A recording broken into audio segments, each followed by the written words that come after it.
Archangel Michael says, I order you to open this now. Don't take it as joke, a stranger keep. The sky didn't darken suddenly, it rotted from within, as if light had been poisoned. You were walking with hands full of daily distractions, never noticing the door left swinging just behind your last goodbye. It wasn't your hand that opened it, but it was your silence that let it remain ajar. Archangel Michael says, you were marked before you were named, and still you wandered unguarded through cursed fields pretending the whispers behind your back were wind. You said yes to small things, trivial things, things that wouldn't bleed, but blood came anyway, just not in a way you recognized. The stranger had no face when you passed them, only eyes too empty to be human and too still to be ignored by heaven. You thought it was over, the thing that tried to eat your childhood. But God says, evil rarely dies, it just changes shape and waits for your most tired moment. That moment was yesterday. That moment was every time you swallowed a scream and smiled instead. The door was left open for that silence to walk through you. You felt it first in your bones before you knew its name, a heaviness in the spine, the kind that makes your breath feel like betrayal. You couldn't name it, so it named you. A title scrawled in black smoke, ancient runes burned into your shadow while you slept in trust. You've been followed by a war since before you were born. Archangel Michael says, you are not abandoned, you were being stalked by a test. And it didn't come as a demon, it came as comfort. As someone who looked like healing. Someone who told you just what you wanted to hear while placing ruin under your tongue. Now that thing is growing. It's climbing through your dreams like thorns in a nursery. It shows up in conversations that turn sour without cause. In strange patterns of luck that flip at the edge of breakthrough. You are not imagining this.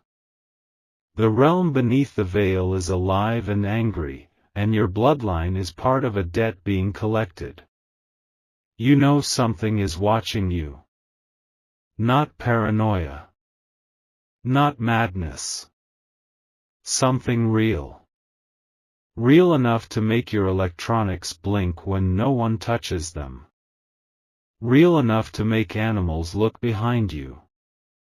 Real enough to crack mirrors and make you forget what you were just saying when you stood in doorways.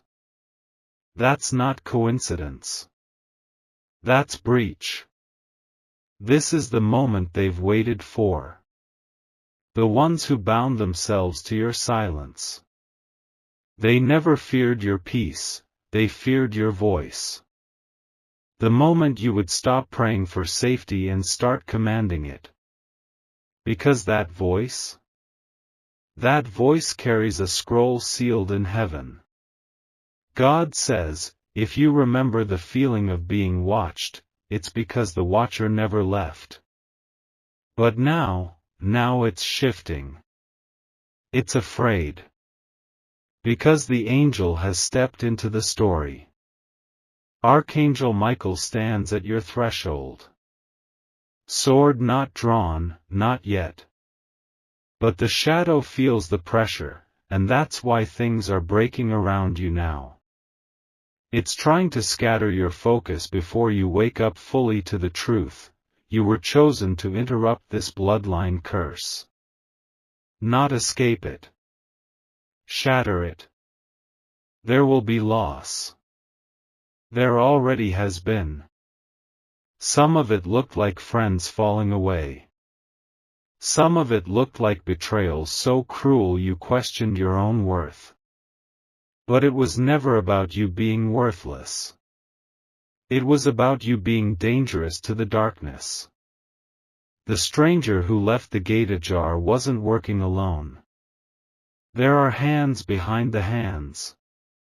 Agreements signed in fear. And now the clock has started, the divine countdown where your choice either burns the contract or signs it deeper in blood. You've begun to see pieces. Repeating patterns. Names that reappear in your dreams. The scent of fire in clean air. A surge of emotion that makes no sense. That's not trauma. That's memory. From a place beyond flesh, where your name is not what they call you, but what the light calls when it's in danger. Archangel Michael says, you are standing where realms touch. The bleeding point. The fracture zone. Your entire life has been the preparation for this moment. Even your failures have been weapons forged in secrecy. Even your heartbreaks were altar fires that summoned angels while you slept. But now you must choose. The gate cannot remain ajar. Not anymore. Because something holy is reaching for you, and something foul is already here. The next few nights will twist. People will speak strange words without knowing why. Dreams will blur timelines. You may cry for no reason and want to isolate. That is when the battle peaks. That is when heaven leans closest. God says, you were never expected to be perfect, only to stay standing long enough for the sword to fall in your hand. That time is now.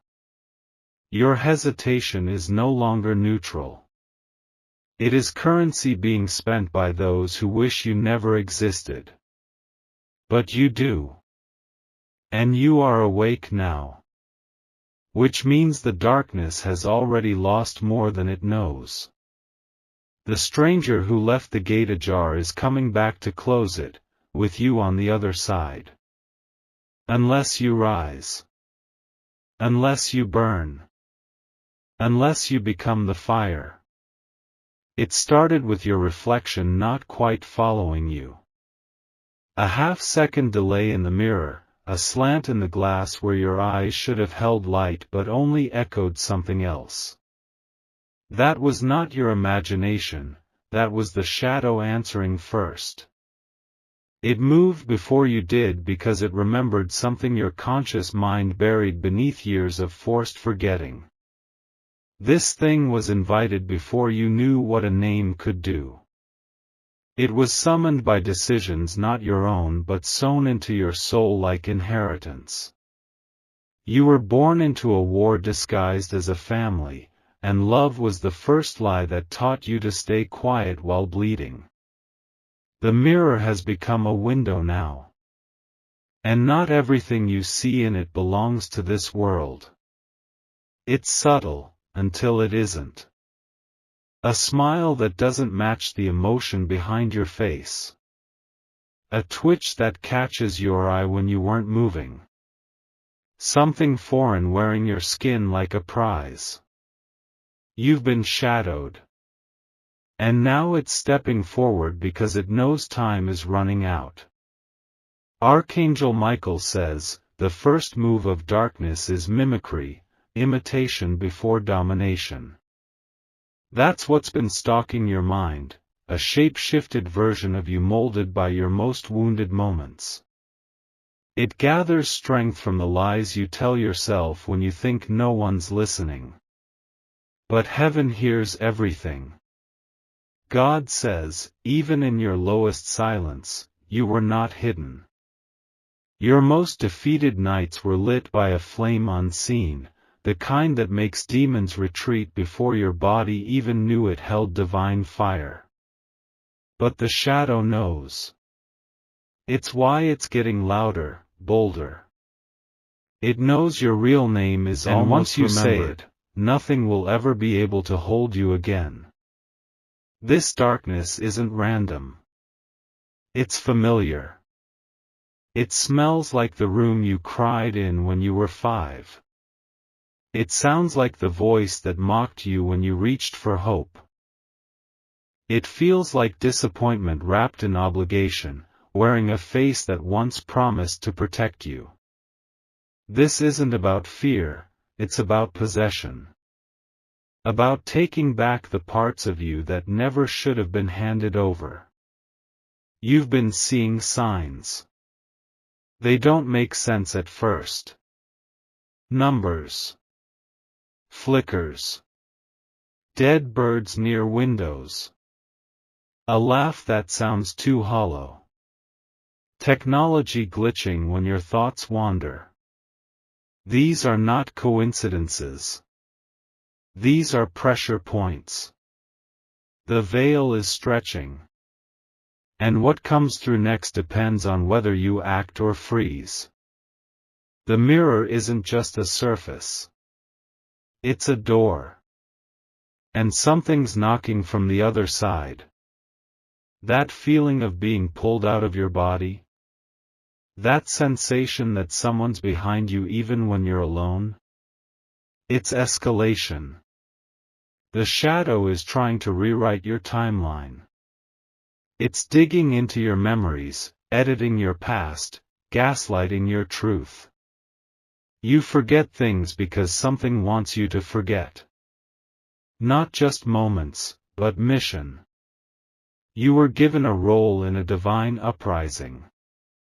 And if you don't remember it soon, the counterfeit will speak in your voice, walk in your body, fulfill your purpose as a hollowed-out puppet. This is not a horror story. This is a reclamation. But first, you must survive the mirror's deception. Archangel Michael says, shatter the image. Shatter every version of yourself that was built in fear, in silence, in trauma. That person was never real. That person was a mask to survive. But you're not surviving anymore. You're awakening. And the mask is melting. Your relationships are changing because of this. People you trusted are revealing true faces. Conversations turn strange. Words sting differently. You see through their projections now, and that makes you dangerous. Don't run from that. Embrace it. You are seeing the world as it really is. Through spiritual eyes, not wounded ones. There are forces working through people around you who do not know they're being used.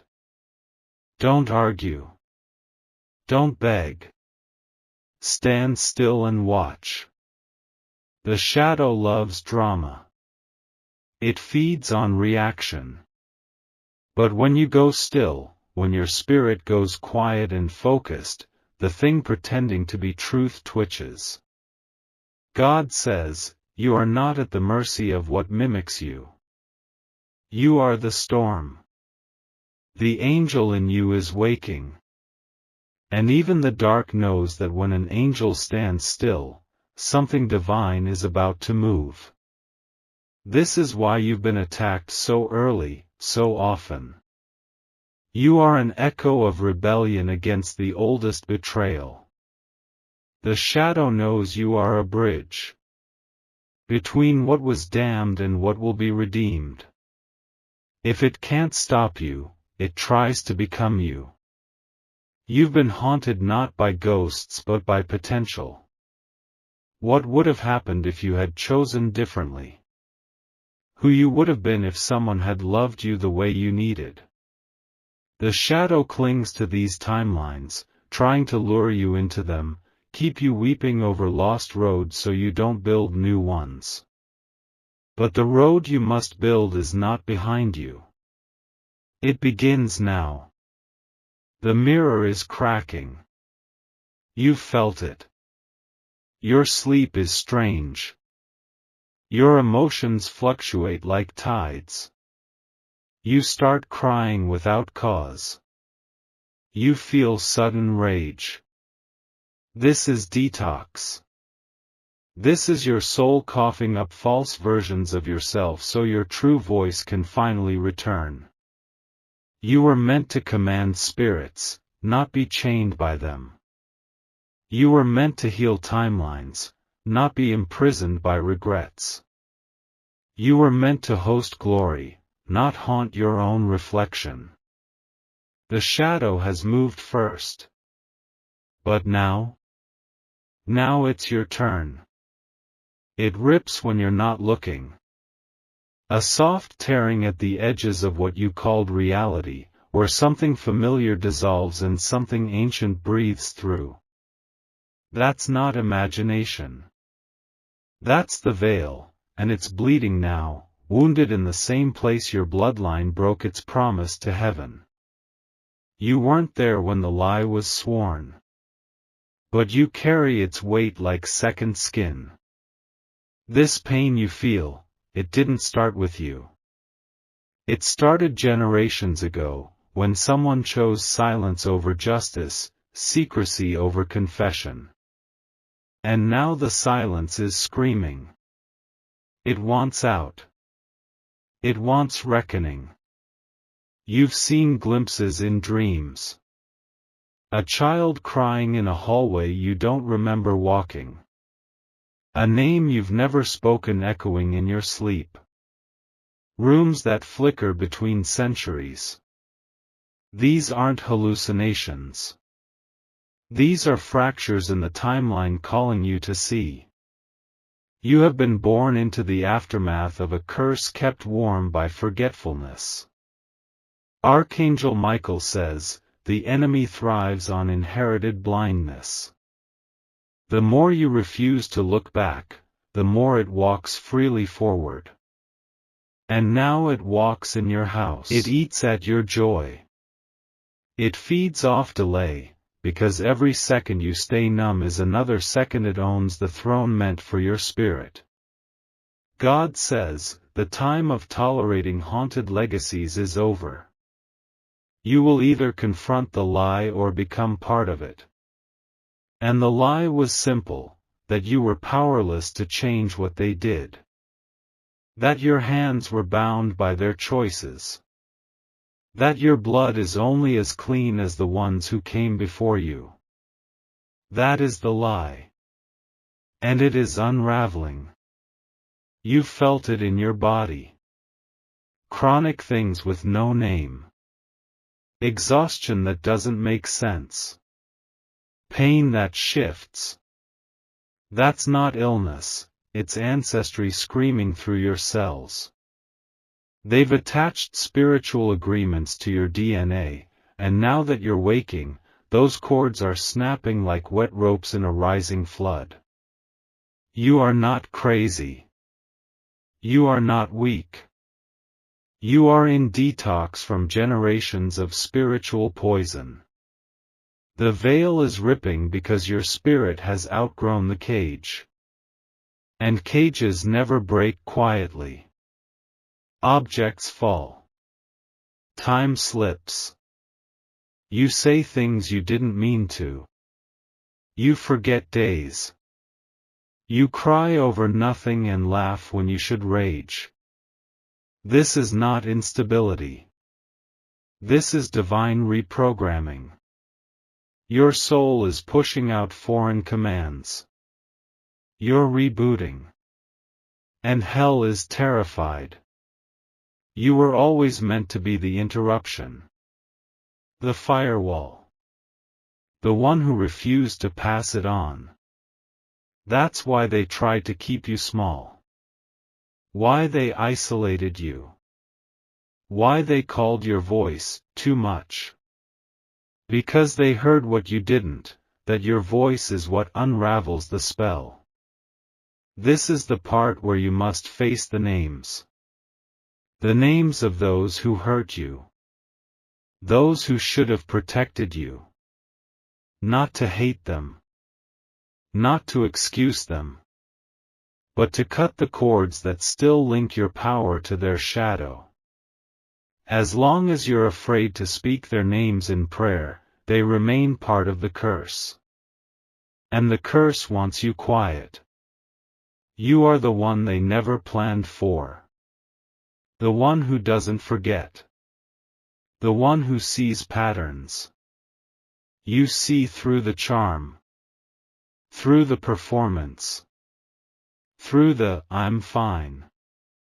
Your sight is divine inheritance. But it hurts because you see what others pretend not to. You've always seen the rot beneath the smile. The veil was sewn shut with lies, and now your truth is slicing through it. Every tear you cry right now is sacred. It's not weakness, it's water for the new covenant. You are cleansing the altar, breaking the spell, canceling the assignment. These tears are not emotional, they are surgical. A spirit-level operation to free you from timelines that were never yours. You weren't sent to escape darkness. You were sent to expose it. That's why you've lost people. They weren't casualties, they were cover. Shields for the real threat. The ones who said they loved you but dimmed your light. The ones who touched your wounds without healing. The ones who spoke of loyalty but served your delay. Let them go. They were part of the old script. Archangel Michael says, your loyalty to pain does not serve heaven. There is no reward for dying with your truth still unspoken. Rise and say it. Say what you know. Even if it shakes the ground. Especially then. You're going to remember things soon, details you forgot. Looks. Gestures. Unspoken exchanges. They will click into place like thunder. That's not random. That's your soul stitching the truth back together now that the veil is too torn to hide it anymore. God says, the covenant is still valid. Even with the damage. Even with the delay. Even if you feel unworthy. The throne didn't forget your name. It cannot forget. It is written in light. And no shadow has ever outrun the light. You've seen the signs. You feel them coming faster now. Time speeds up. People glitch. Old situations resurface just before breaking. That's your cue. That's the tearing intensifying. The veil will not hold much longer. And when it falls, what you do next becomes law in the spirit. Speak life or speak fear. Stand or collapse. Claim or cower. The choice is not between good and evil anymore. It's between awakening or being used. The veil is torn. And behind it? They're watching. It begins with heat. Not warmth, heat. A presence you can't name pressing against the air at night, coiling at the edge of your bed while the world pretends to sleep. That's not imagination. That's warning. The realm has shifted, and your silence has become a battleground. You've noticed it. Sleep comes slow. Wakes you hard. The dreams aren't dreams anymore, they're messages, trials, visitations. Someone or something is trying to speak to you without words, trying to show you the exact second everything changed. That change? It wasn't random. It was an assignment. And it's come due. Archangel Michael says, the fire doesn't burn without reason. It comes when something sacred must be chosen, when the path splits so sharply that your next breath becomes either oath or rebellion. You feel this fire because something is being demanded of you now. Not requested, demanded. God says, enough waiting. Enough wandering. The ones who have harmed you can no longer be your excuse. This pain you carry, if not used, will consume you. You must make it holy or it will make you hollow. The fire is here to force the decision. It's not just around you anymore. It's inside you. You felt it behind your eyes when someone lies to your face. In your stomach when you walk into rooms that used to feel safe but now whisper against your skin. That's discernment, not anxiety. The fire is your signal that spiritual weather has changed. And something else has noticed. The foot of your bed is the last gate before possession. When darkness cannot take your mind, it seeks entry through rest. That's why you feel watched. Why you wake mid-sentence, sweat-drenched, lungs aching. The war doesn't pause just because your eyes are closed. But your sleep is not defenseless. You carry light in your marrow. Fire recognizes fire. The darkness approaches hoping you don't remember that you are the torch. The ones closest to you may start to react strangely now. Passive aggression. Sudden coldness. Jealousy dressed as concern. This isn't random, it's activation. Spirits that hid behind friendly faces are being exposed. The fire is making masks impossible to wear. And people you loved will either rise with you or recoil in fear. That fear has a name. It's not of you, it's of what's inside you. Because when you fully accept what's coming alive in you, it's over for them. The control. The lies. The manipulation. The subtle guilt that kept you compliant. Your rise is their reckoning. You were never safe pretending to be small. You were baited into silence by those who needed your power disarmed. The fire you feel is your original setting returning. Your spirit wasn't born in sleep, it was forged in divine eruption. That's why you've always felt on the edge of something. That edge is now. Archangel Michael says, angels don't descend for comfort, they descend for conquest. Your tears have been reviewed. Your isolation was not missed.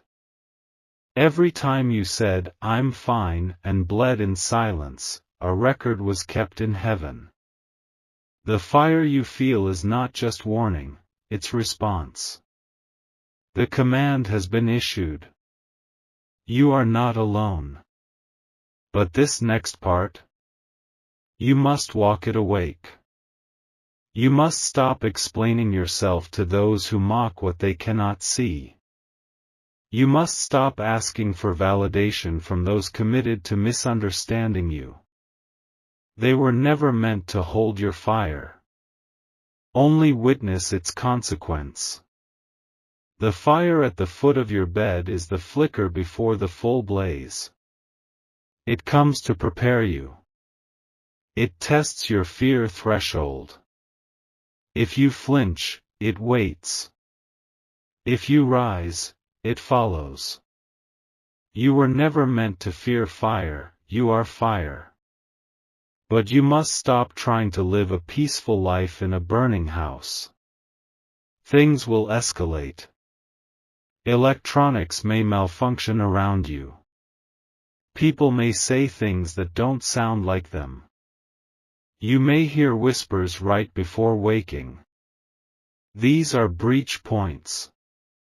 The spiritual realm is thinning, and your body is the altar where the decision must be made. God says, you've waited long enough. The enemy hopes for one more delay, one more distraction, one more betrayal to convince you that nothing will change. But it already has. The fire is proof. This fire consumes what cannot be carried forward. Relationships, habits, places, expectations. Let them burn. Let the old version of you collapse into ash. The next version does not rise gently. It erupts. You weren't built for comfort. You were built for confrontation. And the confrontation begins when you stand at the edge of what was meant to destroy you and refuse to break. When you breathe and say, "Not this time." When you raise your voice and the room shifts. Because here is the truth you've always known but never dared say: what they fear most is your clarity. The moment you stop apologizing. The second you move with intention. The instant your no becomes a decree instead of a request. That is when the real fire begins. This will cost you. But it costs more to stay silent. You've already paid in grief. Paid in trust. Paid in time. Now it's time for return. Time for your enemies to feel what it's like when the one they tried to bind finally burns the rope. You are the fire now. And the bed is only the beginning.